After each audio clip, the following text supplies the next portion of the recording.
Vamos iniciar agora. Olá, pessoal! Então, vamos iniciar agora a nossa aula 2 de cuidador do curso de cuidador de idosos e hoje nós vamos falar sobre nutrição. Então, a primeira parte mais importante, né, aí que faz parte da nutrição dos idosos é a água. Porque a água, ela é um nutriente super importante na alimentação, né, e é muito negligenciada. As pessoas não dão importância à questão aí da ingestão da água.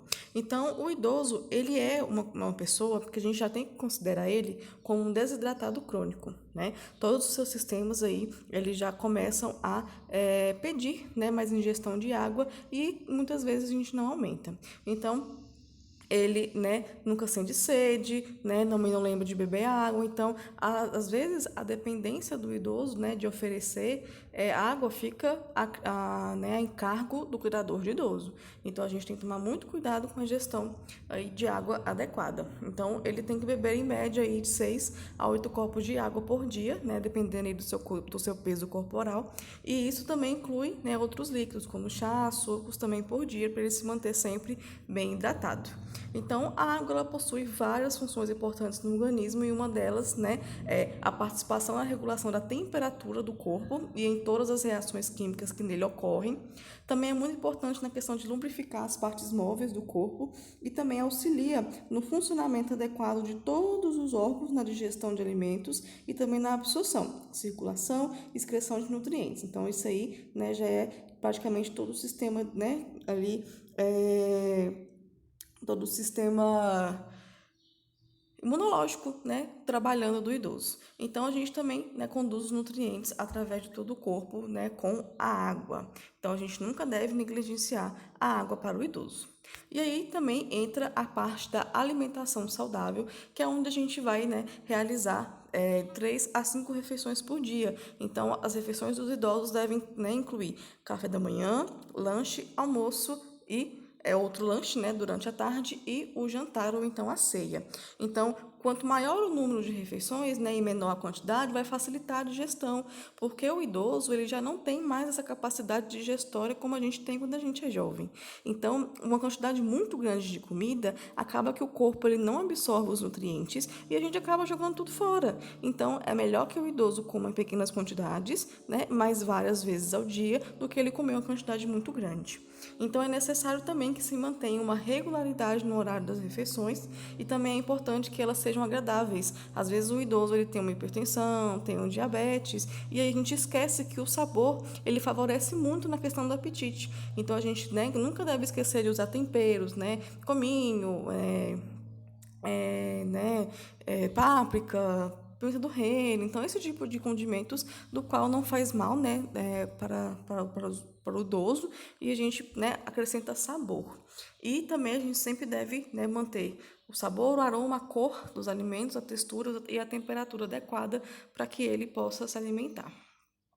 Essa daqui é a pirâmide, né, da base alimentar. Então, a gente tem como base alimentar, né, pães, cereais, tubérculos, depois a gente vem com as verduras e as frutas, depois leites, né, peixes, gorduras, ovos, né, frango e algumas leguminosas. Depois a gente vem com os óleos, as gorduras e o açúcar. Então, o açúcar ele sempre deve ser consumido aí em menor quantidade, tá? Essa pirâmide também ela é ainda indicada pelo Ministério da Saúde, porém existe já alguns tipos, né, outros tipos de abordagem, do qual a gente substitui as proteínas pelo carboidrato para que o idoso não acumule gorduras. Então, a gente também deve se preocupar, né, com o uso exagerado de sal, ou então não somente do sal, né, daqueles temperos prontos, caldo quinol, sazon, que fazem muito mal para o idoso, podem aumentar a pressão arterial e também a retenção de líquido, que é o inchaço ou então o edema, que a gente chama. Então, é preciso respeitar todos os hábitos preferenciais alimentares do idoso, desde que não sejam prejudiciais à sua saúde. Então, a gente vai ver agora alguns fatores que podem interferir na adequada nutrição e também hidratação das pessoas idosas e quais são os seus cuidados específicos. Nós temos algumas questões da alteração no paladar e também do olfato. Essas condições, elas podem acontecer por causa da diminuição do número de papilas degustativas, então os sensores que sentem o gosto, né, acabam ali se diminuindo, alteração da função das papilas gustativas, né? Pode então ter um gosto mais amargo, mais acentuado, e aí atrapalha na real percepção dos sabores. Nós temos atrofia das fibras olfatórias que recobrem a mucosa nasal. Nós temos também a diminuição da secreção salivar, uso de alguns medicamentos, carência de nutrientes e a higiene oral inadequada. A gente pensa que a gente tem que escovar apenas os dentes na hora de levantar, na hora de dormir, na hora, né, depois do almoço. Mas a qualquer tipo de alimentação, né, seja ele uma bolacha, seja ele um suco, a gente deve manter ali a higiene oral para que não crie odores, né, placas, cáries e etc. Há também a questão da diminuição ou perda do apetite, e ela pode acontecer pela diminuição, né, do paladar e o olfato. Então, quando a gente não sente o cheiro, não sente o gosto, acaba realmente que a gente não consegue aproveitar ali a refeição, né? Aquilo que nos dá vontade de comer, muitas vezes é o cheiro, né, a apresentação ali do prato. Então, quando né, o gosto que ela apresenta quando a gente degusta, então quando isso se perde, o idoso acaba perdendo o interesse de comer. Há também o comprometimento do estado físico e também funcional da boca, ele perde os dentes, né? Fica ali com a mastigação um pouco mais difícil, às vezes tem um idoso que ele é sequelado de AVC, então realmente fica mais difícil. Próteses mal ajustadas, porque quando a gente, né, coloca uma prótese ali e ela está mal ajustada, ela machuca muito, então acaba também que prejudica. A gente tem a diminuição do peristaltismo do trato intestinal, então a absorção de alimentos ela é muito lenta, então as quantidades de comida elas vão diminuindo, né, em grandes quantidades até, né, se estabilizar. A gente tem a parte do isolamento social, que muitas vezes, como idoso, tem que tomar medicamentos, ou então tem alguns outros compromissos, né, médicos, e aí acaba que a família, no meio da rotina, o idoso sempre come sozinho, né, come longe da família, come mais cedo, né, e etc. Então, essa questão do isolamento social também desestimula o idoso a não comer. Nós temos também a questão da depressão e também da doença mental, que é a que pode interferir. Nós temos a questão da hipocloridria, que é a diminuição do ácido clorídrico, né, no suco gástrico, que pode ocorrer devido à atrofia da mucosa gástrica. Então, o estômago, como eu falei para vocês, ele para de fazer aquele movimento de digestão. E aí, esse ácido, que é muito importante para poder digerir os alimentos, ele também começa a diminuir.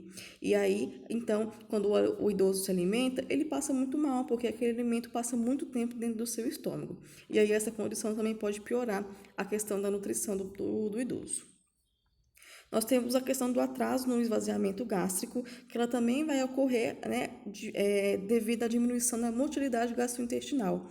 Então, pelo fato do estômago não conseguir fazer aqueles movimentos adequados e ele soltar o ácido então ele acaba se acumulando e ele tendo esse refluxo, né, ele volta. Então, acaba que o estômago não perde essa capacidade, vocês estão vendo aí na imagem, né? Ele perde essa capacidade de fazer a pinça ali da boca do estômago ali para poder então ter o suco gástrico mantido dentro do estômago. Então, quando o idoso ele tem algum problema nesse tipo, então vai ficar aberto e o suco gástrico ele vai voltar e a gente vai sentir aí aquela azia que a gente conhece bastante. Nós temos também a questão da alimentação qualitativa, né, que é de qualidade, desculpa, e da quantitativa, que é a de quantidade, tá? Que são, a maioria das vezes, inadequada. Então, pode ter uma dificuldade do idoso aí de acessar os locais, né? Ele pode ter perdido a questão física, ou então cognitiva, ou então motora, e não consegue acessar os alimentos sozinho. A gente tem o consumo preferencial, né, de hidratos de carbono, que são os carboidratos, que é arroz, macarrão, batata e tudo. E aí, porque eles são mais baratos e também de fácil aquisição e preparo. Nós temos também a questão do desconhecimento de um padrão alimentar mais saudável. Não se tem conhecimento do que, como que é para comer, o que a gente deve comer para se alimentar melhor. Nós temos déficits sensoriais, dificuldades financeiras também, né, que envolvem muito aí a questão, muitas vezes quando a pessoa se interessa por ir no nutricionista, ela acaba que se depara por vários alimentos que ela não consegue comprar, né, castanhas e alguns outros produtos que são muito caros, ela acaba desistindo então da dieta. Isolamento social também pela mesma questão, a pessoa não tem aquele convívio, né, não come com ninguém, sempre come sozinho, então isso desestimula a fazer uma refeição completa, com verduras, com legumes, né, só faz ali o básico, arroz, feijão e uma carne e tá tudo certo. Então não deve ser assim. Maus hábitos alimentares e também algumas restrições alimentares devido a algumas crenças. Isso atrapalha, né, pouco, mas ainda assim pode atrapalhar as pessoas, né? Idosos não é ideal que o idoso, por exemplo, faça um jejum muito longo, como muitas vezes acontece nas culturas religiosas. E a gente também tem algumas orientações muito importantes com relação à alimentação que a gente nunca deve esquecer. Então, para receber uma alimentação, né, a pessoa ela deve sempre estar sentada confortavelmente. Ela nunca deve estar deitada, né, encostada na cadeira de forma que a coluna fique torta. Então, ela sempre tem que estar dessa forma. A gente não deve oferecer água ou então alimentos à pessoa na posição deitada, porque ela pode muito engasgar, tá? O risco é muito alto. Nós temos também, né, a questão de que se eu já até falei isso para vocês na última aula. Então, se a pessoa ela consegue comer sozinha, né, a gente deve estimular ela a comer sozinha. Então, mesmo que derrame um pouquinho, mesmo, né, que caia um pouquinho, a gente coloca ali um paninho e estimula o idoso a comer. Quanto mais condições que ele tiver de se cuidar sozinho, de ter autonomia, melhor para ele. A gente pode, né, ajudar na questão de preparar um alimento da forma mais fácil de comer, de cortar para ele, mas a questão dele levar a boca, o alimento à boca, se ele conseguir fazer sozinho, a gente sempre vai deixar. E também a gente deve sempre lembrar que a pessoa ela precisa de um tempo maior para poder se alimentar. Então a gente tem que reservar um tempo ali maior para ela, na rotina dela, e nunca apressá-la. Manter sempre, né, os utensílios locais de preparo sempre limpos, isso é básico. E a pessoa que prepara o alimento deve cuidar da sua higiene também pessoal, para poder evitar a contaminação dos alimentos. Aí, o sistema imunológico do idoso é muito fraco, então, quanto ele é muito suscetível a infecções. Nós temos também, né, o fato de quando a pessoa que a gente está cuidando ali, ela fica sem apetite, a gente tem que oferecer alimentos saudáveis. Não é porque o idoso está sem fome que a gente vai começar a oferecer alimentos gordurosos, com muito açúcar, com muito carboidrato, porque não é a solução, né? A gente está ali alimentando, ele vai deixar de, sei lá, de sentir aquele rancor, né, do estômago, mas ele vai não se alimentar de praticamente nutriente nenhum, então vai ficar elas por elas. A gente vai só mesmo colocar calorias vazias ali para o idoso comer. E quem tem dificuldades, né, para poder ingerir, aceita sempre melhor alimentos pastosos, né, legumes, assados, purês, mingau de aveia, de amido de milho, vitaminas com cereais integrais, como aveia. Para estimular as sensações de gosto também, a gente sempre tem que usar alguns tipos de artimanhas, né? Como eu falei para vocês, de temperos. Então, a gente deve usar o alho, a cebola, o cheiro verde, né? Tem vários aí tipos de temperos que eu coloquei como exemplo para vocês, que não fazem mal nenhum, né, à saúde do idoso. Então, eles devem muito ser explorados, devem muito ser aproveitados.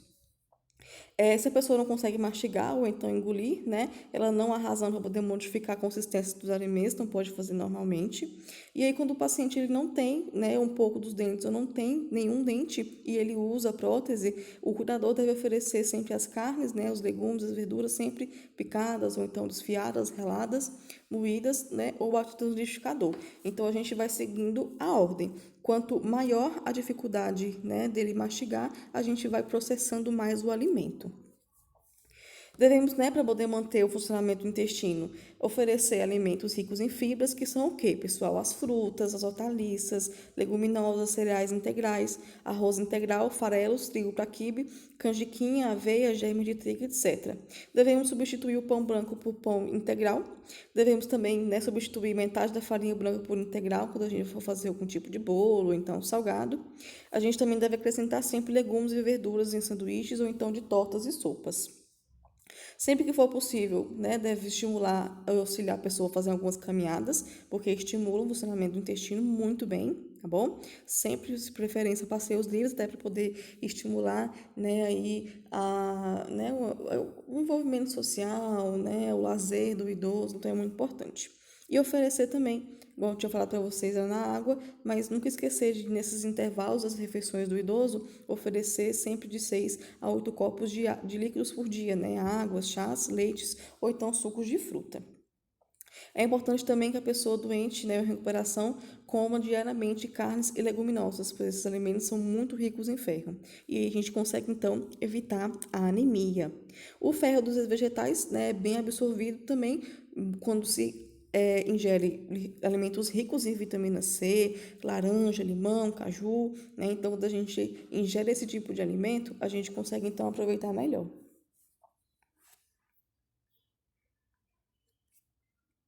Devemos ter então um consumo moderado de açúcares, né? Isso é universal, não só para idosos, mas para eles, né? A gente então está ajudando a prevenir doenças cardiovasculares, obesidade e diabetes, já que eles já estão aí nos fatores de risco por ser idoso.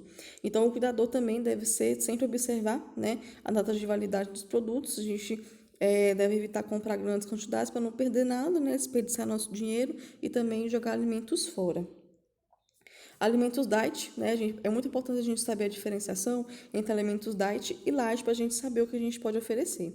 Então, alimentos diet, né, são aqueles que tiveram um ou mais ingredientes retirados da sua forma original. Geralmente é o quê? Geralmente é açúcar, gordura, sódio ou então as proteínas.